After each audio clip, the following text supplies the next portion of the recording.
Welcome to God is Open. I am your host, Christopher Fisher. Today on God is Open, we're going to be talking about overcoming our biases, reducing our biases, trying to bring our biases to a minimum. And there are a few techniques that we could use to try to limit the effect of our personal biases in the way that we treat evidence and look at the world. And we all have biases. I have biases. You have biases. Biases are just it's unavoidable. Every single individual is going to be coming to the same data, the same information that they receive, and they're going to be looking at that data through their own unique lens. And that lens is made up of their own thoughts, desires, ideas, even their experience. Our experience colors the way we see the world. Those who are older probably have more experience, and so they could better anticipate the way things are going to turn out just due to how they know things have turned out in the past. Younger people might be more open to new possibilities or trying new things and thinking new thoughts because they might not be set into that mindset. So we all have biases. It's a natural conclusion of how anyone sees the world. I think of the new Mike Cernovich movie, Hoaxed, in which Stephen Molyneux, he goes through Plato's allegory of the cave to illustrate the idea of fake news and how fake news puts a perspective on things, and people they're put into this mindset because they consume all this fake news and they see the world through a certain lens. And the allegory of the cave is used to illustrate that the people who break out of this cycle of fake news now can see the truth. But yeah, Plato wasn't actually writing the allegory in that sense. He was talking about a spiritual ascent away from the physical world was his idea. But it works as an illusion, a metaphor for the idea that people have different perspectives. People see the world differently based on their knowledge, how they're coming to any issue. And the goal of a good theologian, the goal of a good, even just a person, just consuming normal data from any news source or any data that they're presented, we need to limit our biases. We need to try to understand the data in the most neutral way possible. We need to understand it through the eyes, through the lens of other people, and see how other perspectives can interpret the same data. That's one thing that we need to keep in mind, that any set of data can be explained through multiple means. And one example of this I use in my book is an example of a dirty room. So the same dirty room could be due to years of neglect, or it also could be due to maybe there's a movie producer who's setting up a scene for a film. Any set of data has multiple interpretations. There's people who deny this. They militantly come out and say, oh, my explanation of the data is the only one that works, and everything else should be discarded. They're not rational people. Data is flexible. Data can be explained in multiple ways. Even language. Language is a set of data. I use the example in my book if I say, oh, my wife is the most attractive woman in the world.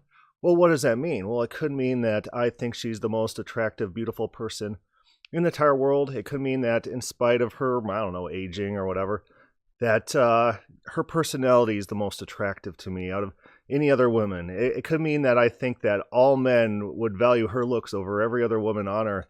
It could be just a sarcastic remark. Maybe it's said tongue-in-cheek and jest. It could be an outright lie, right? The same data could be explained by different models. And what gives meaning to one interpretation over another is context. So you need to try to expand your data set in order to understand the true meaning of data, the most plausible interpretation of the data, because no one model is the one true model of that data. All right, so that's an important fact, that different people can come to the same data set. Rational people, fully intelligent, fully capable of analyzing data. Two people could come to the same data set and walk away with alternative and both valid interpretations of that data. Rational people can disagree. In a world where there's only one right party, that's not a rational world. That's not the world we operate in. And beware of people who claim there's only one correct answer. So again, data can have multiple interpretations, and what gives a better interpretation to the data is context. One thing we need to do to limit our bias, this is our first principle. Principle number one is disassociation. Someone accused me, I don't know if it's accused, but said, well, I didn't know you disassociate yourself from the biblical authors. Well, if I'm trying to project my own personal feelings into the Bible, I'd say, oh, this is the philosophy that I like, and so the biblical authors must have agreed with me. That's an incorrect way to read the Bible. We need to let the Bible speak for itself, and we need to be dispassionate about what they believe. That doesn't mean we have to be dispassionate about God or dispassionate about some of the ideas that are presented, the murder of the unborn, for example. We don't have to be dispassionate about those things. But when we're trying to interpret the data, we need to take our feelings out of that data set. Just because, well, in politics, it happens all the time. Oh, what's someone's reaction to a Trump tweet? Well, those supporters of him will paint that in a positive light, and those people who hate him will paint it in the most despicable light whatsoever. They'll always attribute like racism or dog whistles or anything that Trump does. They're mind reading. They're secretly mind reading because they hate this guy, and so everything he does has to be painted in some sort of negative light. I feel the more rational people are the people who criticize Trump and praise him depending on his actions. Those are the people that you probably should pay more attention to because they are treating it more fairly. It's not this love-hate relationship where you have to be on one extreme or the other. They seem to exercise some discretion, and they evaluate things based on actions, not based on who the person is. So sometimes our emotions can very much taint our perception and how we interact with the data. And so disassociation. I do not care. I do not care if open theism is true or false. It wouldn't faze me one way or the other. It's not like I have a huge emotional investment in open theism being true. And some people do with their theology. They can't imagine a world that their theology could be wrong, and everyone who disagrees with them are heretics, and they're the scum of the earth. Everyone who disagrees with them. My theology doesn't have to be true. I don't care if my theology is true or false. What I care about is truth. What is true? And that's the goal, regardless of my feelings. What if the world turns out to be a worse place than I thought? What if atheism turns out to be true? Well, so be it. I can't inject my personal emotions into the interpretation of the data. I can't use the moralistic fallacy. That's often what this comes down to, is the moralistic fallacy. Oh, I must believe the data means this, or else this negative thing would be true. That's not an argument. That's not an argument. The data needs to speak for itself, irrespective of our emotional leanings on that data. Disassociation. So use disassociation to interpret the data, and then I guess you could reassociate after that. After you disassociated to interpret the data, then add in back in your emotions. See if what the data lines up with how you care about those conclusions that you reached independently of your emotions. Take our emotions out of the equation. Disassociate to interpret the data. Our second point we've already hit on a lot. Understand that data has various interpretations. There's multiple valid interpretations for any data. Two people might come to the book of Genesis, and one might say, this is a historical text meant to be taken historically. And someone else might come to the text and say, this is a polemical text meant to criticize the ancient Near East idea of the creation of the universe, and it's being used to subvert those themes and then posit this idea of the true creator God. And so they take it as a polemic rather than a historical narrative. And right, what lends itself to one interpretation or the other? Context, you could debate the context of any of these passages to try to figure out if it's historical, if it's polemic, if it's something else. There's other options out there. But I'm not going to say that person's wrong. Greg Boyd wants to come to the Bible, and he wants to read it in a Christocentric way. He says the correct way to read the Bible is in light of the person of Jesus. And everything in the Bible, no matter what it says, needs to be given this Christocentric reinterpretation. Well, that's, I guess, one way of interpreting the data. I don't agree with the interpretation method per se. We could debate what's the most valid interpretation method, but that is a model that fits the data. You can build models that fit the data, and it can't be criticized on my model merits. So I'm not going to say, coming from a historical critical methodology, and come to his Christocentric methodology and say, well, you're just wrong because this, and this. He's like, but I'm not using that way to interpret the data. You just got to nod your head and say, okay, yeah, I see that you're using a different method. I don't think that's the correct method, but that is a model. It is workable with the data set, I guess.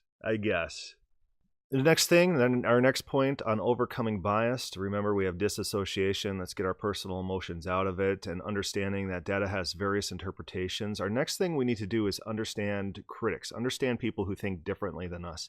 And an excellent way to do this, Brian Kaplan, he's an economist, he came up with this idea of an intellectual Turing test. And a Turing test in computer science is a test designed to show when we have reached the state of true AI.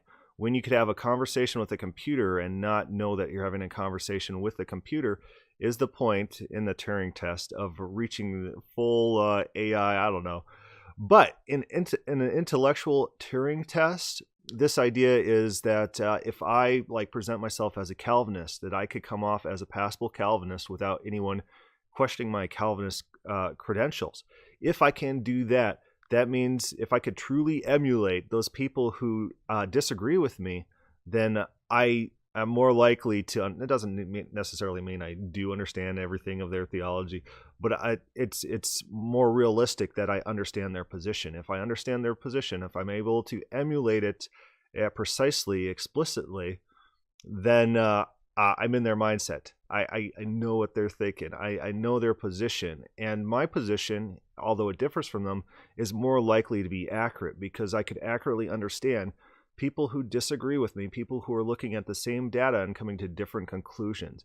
If I could emulate that, there's a better chance that my own position is correct because I understand both their position, their perspective, and mine, and I'm choosing my perspective.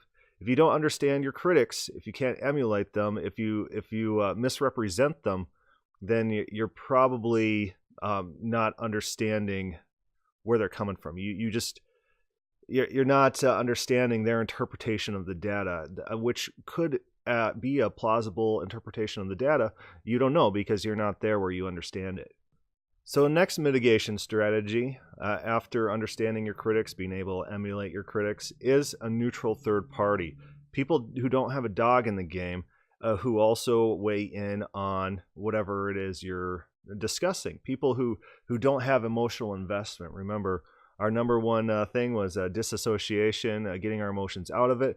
Grabbing a neutral third party, someone who can weigh in as a neutral judge, a neutral individual to add additional information, add a different perspective coming from a non-biased. Again, not like completely non-biased, but it's mitigated. The bias is mitigated because they don't have a dog in the game. They don't have a dog in the fight. And what I do there is I turn to scholars. When we're talking about the biblical data, you look at the Bible. You could go look at what secular scholars say. Do the secular scholars, do they care about dogma? Do they care about reinforcing these strong ideas of what God must be like in the biblical text? They don't care. They do not care how the Israelites portrayed God. In fact, they have a vested interest historically to project him as the ancient Israelites projected God. They have a vested interest to try to understand that ancient culture for what it is. Like if you turn to a Babylonian scholar, a Sumerian scholar, they're not trying to force a narrative on these different Babylonian and Sumerian gods. They just want to know what these people believed, what their theology was, what their ideas of the divine was. In biblical scholarship, which is not Christian, they're not pushing an agenda. They might be pushing an anti-God agenda, don't get me wrong, but they're not pushing a dogmatic agenda. They don't care if God's unchanging or changing.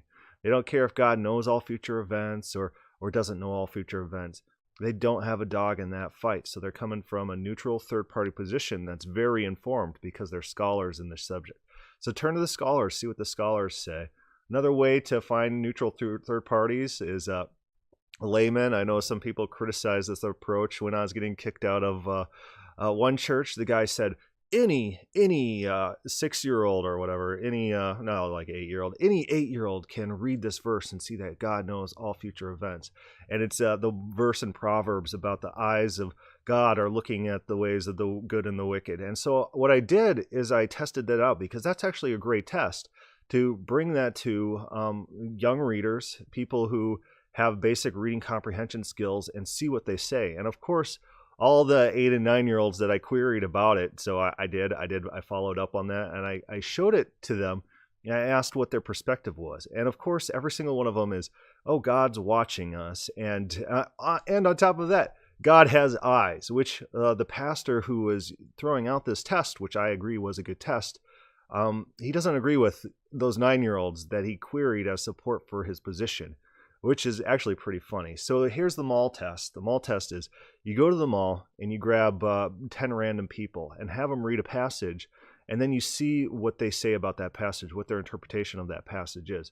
It's not going to give you 100%, this is definitely what this passage means, but it'll give you a good range of what competent readers, people reading the text normally, what a range of readings would entail. And you don't have to agree with the majority conclusion or anything like that. There might be idiomatic expressions that these people don't understand or anything, but it'll give you a range. It'll show you what's reasonable. And so that range will tell you what you can't just dismiss out of hand.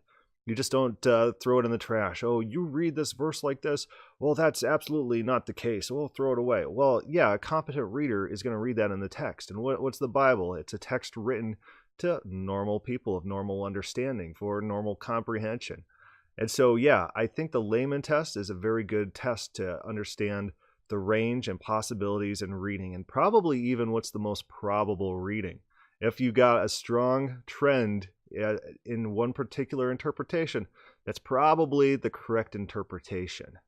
All right, so that method of mitigating your biases is checking with third parties, neutral parties who could act as a mediator, a judge, or a next set of eyes that is neutral in the debate, doesn't have a dog in the fight. And they could provide a lot of insight into the meaning of data, into the meaning of verses, into the meaning of what's being said in the text. The next thing we need to keep in mind is that we need to neutralize special pleading. And special pleading is this idea that you have to read some sort of text or some sort of data in a very idiosyncratic way, in a way that only applies to this text and nothing else, and it's not accessible to normal people. Like, it's funny when I'll be debating these Calvinists and I'll say, well, here's what the biblical scholarship says, and they'll say, oh, those guys can't be trusted because they don't have they hate the Bible, and so anything they say needs to just be discarded out of hand. So then you'll turn to the layman and say, well, here's what normal reading would say about this verse, and we could test this. We could go grab 10 people from the mall and see what they say about this verse, and they'll discard that too. They'll say, oh, those laymen don't have the special enlightening to read the Bible, and so we can't trust anything that either the scholars or the laymen have. And so what they're saying is they're the only people that you're debating with, typically Calvinists. They say, we're the only people that can read the true meaning of the Bible. It's like, really? Because that seems like it's free floating. It's something that's not falsifiable, and you can make the text say whatever you want. And other people can have equally valid special pleading claims using the same arguments. There might be some crazy guy at the mental institution saying that he's the only true reader of the Bible and everyone else isn't spiritually enlightened, and he thinks the Bible is about talking fish or something like that rule the world, and I don't know, some crazy nonsense. Special pleading gets you nowhere. You need to have some sort of objective reality outside yourself. And one way to do this, I like to point to what I call counterproof text in the Bible, in which we take phrases that classical theists or Augustinian theists, they will say, oh, see, these verses mean this particular thing. This verse means that God knows all past, present, and future. And then you'll turn to similar verses that are about mankind with the exact same phrasing and say, well, what does it mean in this context? And they will never have considered it. They were trying to militantly insist of their own reading of that verse, their own interpretation, and disallow all others. Whereas in reality, the Bible normally uses the exact same phrases to mean quite different concepts in different contexts. So the context is actually what gives definition and meaning to the statement. You can't just insist on your own reading of that. You have to point to context, and you have to argue from context that your verse means what you want to say. There's no standalone verse quoting. There's no throwing a verse on the screen and saying, see, this verse means my theology. Because remember, data has multiple plausible interpretations depending on what's going on there. And the counterproof text, it doesn't mean, when I do this, it doesn't mean that the verse means the exact same thing when applied to God as applies to man, but it has to be an option. That linguistically, it is an option, and you have to show why your option is the preferable option. It's not a standalone text that you could quote without commentary that your option is the only true correct option when these other options exist and are used in context. I used the 1 John 2:20 versus 1 John 3:20 with Matt Slick, where Matt Slick said, oh, God knows all things, past, present, and future. And he uses 1 John 3:20. And I point to 1 John 2:20, where the exact same phrase is used about mankind, used about men, and he doesn't want to take the same reading. He just wants to insist on his own special reading, his special pleading, his own idiosyncratic personal interpretation of this one verse, where there's other similar verses using the exact same phrases, which he takes in a different way because they're not about God. It's special pleading. It's not a rational way to do theology. It's not a rational way to do data. If something only applies to this particular instance, it's not. There's no rationality check. There's no check on irrational takes on that verse. It's the mental institution guide saying, oh, my own special reading is the only true one. Why? Because the Bible tells me that my own special reading is the only true one. And here's what it means, and it's something crazy. Another thing I like to do to neutralize special pleading is look at other ancient Near East texts which have very similar phrases. Like Marduk knows all things. Marduk is perfect. Marduk, his will cannot be opposed. What he says is the law and cannot be subverted. And Marduk's a created god. He rises to ascension through divine warfare and takes the head of a council of gods. And these phrases are used about him. And a Calvinist, although they might read the same phrases about God in the Bible, and they'll take those phrases as definitively, this is our Calvinist theology, that God is immutable and simple and outside of time and completely sovereign in our own idiosyncratic way of defining sovereignty, where God micromanages all things. You're right, they just grab words and they put meanings that have nothing to do with the word because they really like the word. They just want a different definition. And so they'll do that, and they'll take these same phrases and they'll just assume their theology into those phrases. No, there's other options. And if you look at this other ancient Near East text, the same phrases have very different meanings, very, very common sense meanings that you could acquire through just straight reading the text. All you have to do is read the text, read the narrative, figure out what's going on, figure out who these characters are, and then you understand the meaning of those phrases. It's not how these guys want to take it. They want to take this little phrase, ascribe this super literal type of meaning, or this super philosophical meaning on these short phrases, and then just blanket apply that to all the narratives. So if God's repenting, they say, oh, God's not a man that he should repent, and that takes precedence over the narrative. Well, no, that's not how we read things. When we're reading the similar literature, when we're reading about Marduk and his sovereignty and his knowledge and his perfection, we read it in light of the narrative, and it means totally different things, the exact same phrases. And so if we were to be intellectually honest, we would try to read the Bible in the same way. It's not saying that we have to take other ancient Near East concepts and those are what Yahweh's like. I'm not saying that, but it has to be an option. Linguistically, it's true. Linguistically, the same people who will argue for absolute philosophical concepts in these little chance verses, these little phrases, linguistically, they will read these other texts normally, like a normal person. So when they're coming to the Bible, that's called special pleading. They're reading it specific to the Bible, and their rules apply to nothing else in life, nothing else they encounter. And that's how they force their philosophy into the Bible. They don't allow natural understandings of the text. They don't allow our natural reading to prevail. And these same people, if they were reading this other text, they would read it like a normal person. But they come to the Bible and they say, oh, the Bible needs these special rules, which pre-validates our theology before we even read the text.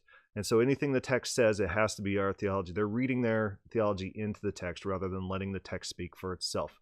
We should read similar literature in similar ways. And that should be our default understanding of the phrases, of the verses, of the data that we encounter. We have to using the same rules that we would apply any other data in similar circumstances, right? There's no special pleading. Special pleading means your views are irrational. It means they're free floating without any check on rationality, without anything to tie it down. And anyone with special pleading claims have equally valid claims. The crazy person in the sane asylum has the exact same special pleading authority, special pleading possibility of him being true as the Calvinist does in their special pleading. That only Calvinists, they're the only ones who can read the Bible in the true understanding of the Bible because they have a special enlightening. The crazy person has the same claim, and it equally is valid. Next thing we need to do to overcome bias is check up our predictions against reality. Using data, looking at data, make predictions and see if those predictions come true. Julian Simon, he's my guy. He was an economist who bet Paul Ehrlich about resources, and it was a very famous bet. And Paul Ehrlich was saying, oh, the world is going to come to an end by the year 2000.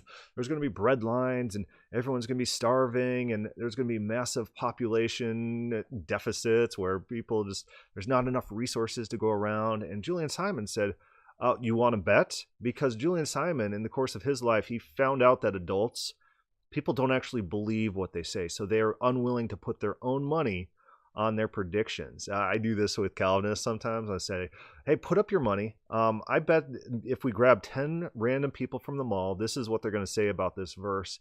And the Calvinists will refuse to bet. They'll say, no, they'll either discredit the layman. Oh, the laymen don't know what they're talking about, which, the Calvinist will just, in my experience, will just completely refuse to even predict what laymen will read in a verse. As you take a verse and you say, what would a random person who's a competent reader say about this verse?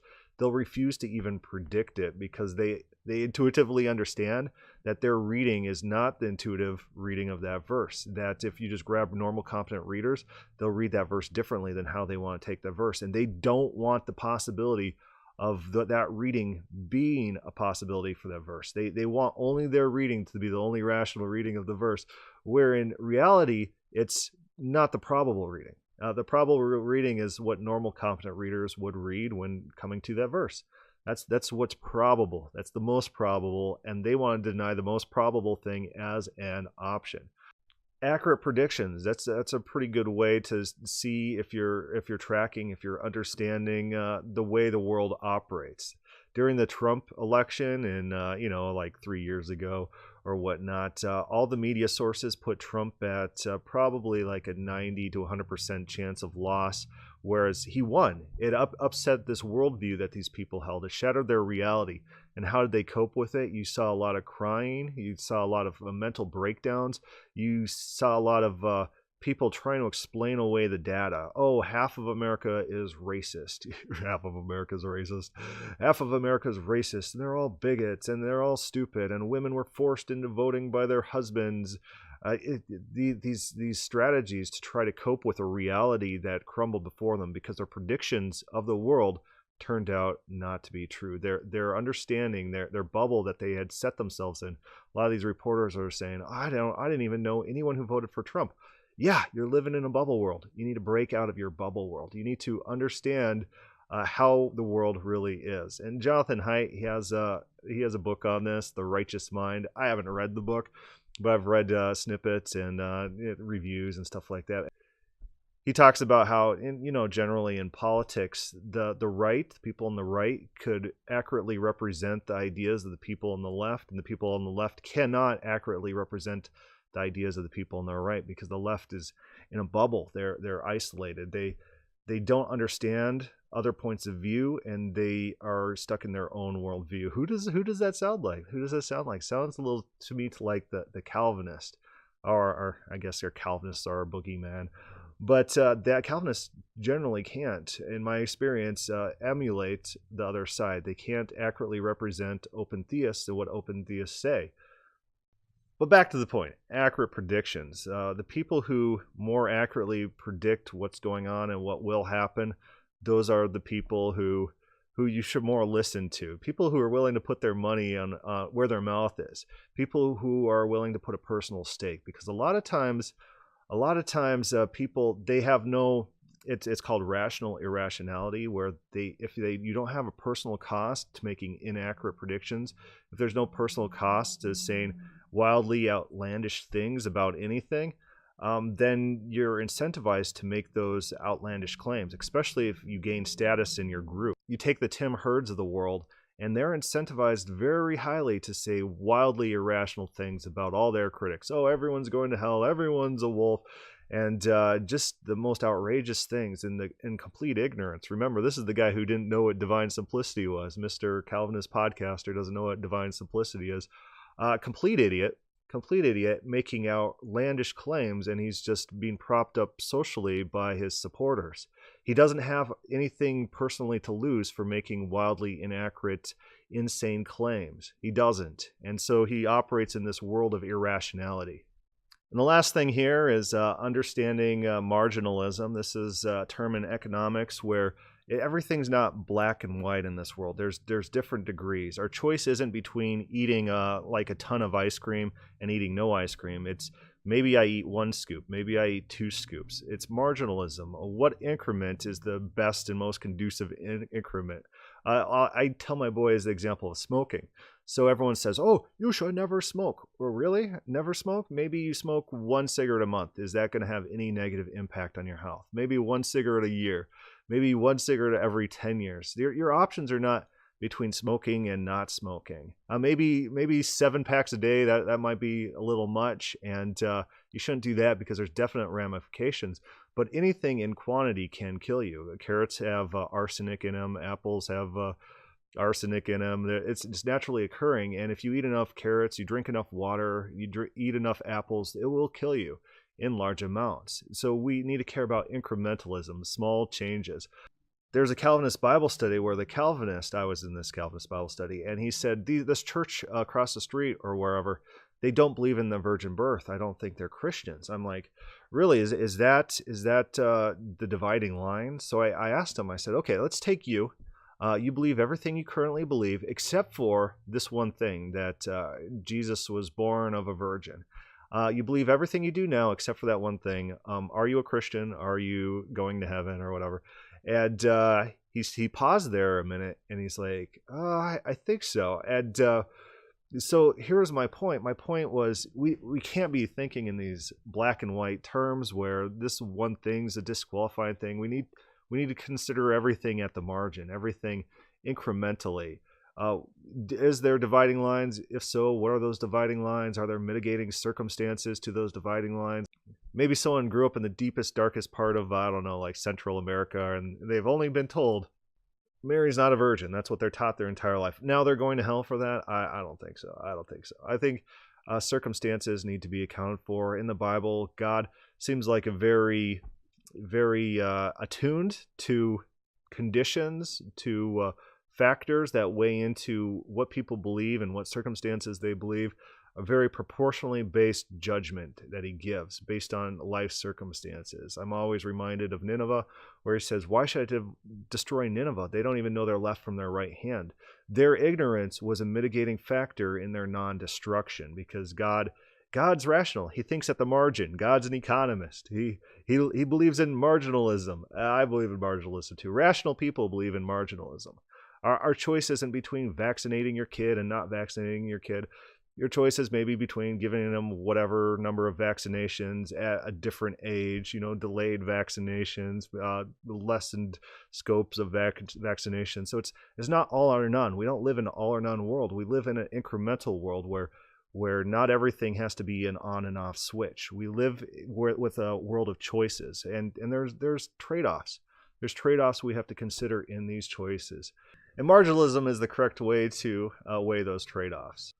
All right, just recapping our ways to mitigate bias. Disassociation, bring our emotions out of any issue that we're evaluating. Understanding that data has various interpretations. Understanding that rational people can come to disagreements, and that doesn't mean one's wrong and one's right. Rational people can disagree and still be rational, intellectual, smart individuals. Understand your critics, be able to engage in a Turing test, be able to emulate them and understand the perspective that they're coming from. The more perspectives you have access to, the better you are to be able to see the data in an objective sense. Get some neutral third parties, scholars, laymen, people who don't have a dog in the game to weigh in and provide a neutral voice, a voice that will guide you to a more probable perspective, one that is a little bit more objective, one that mitigates this emotional buy-in that we have to any issue. Neutralize special pleading. Don't stand alone just to argue that anything is something just because of itself. Have consistent standards.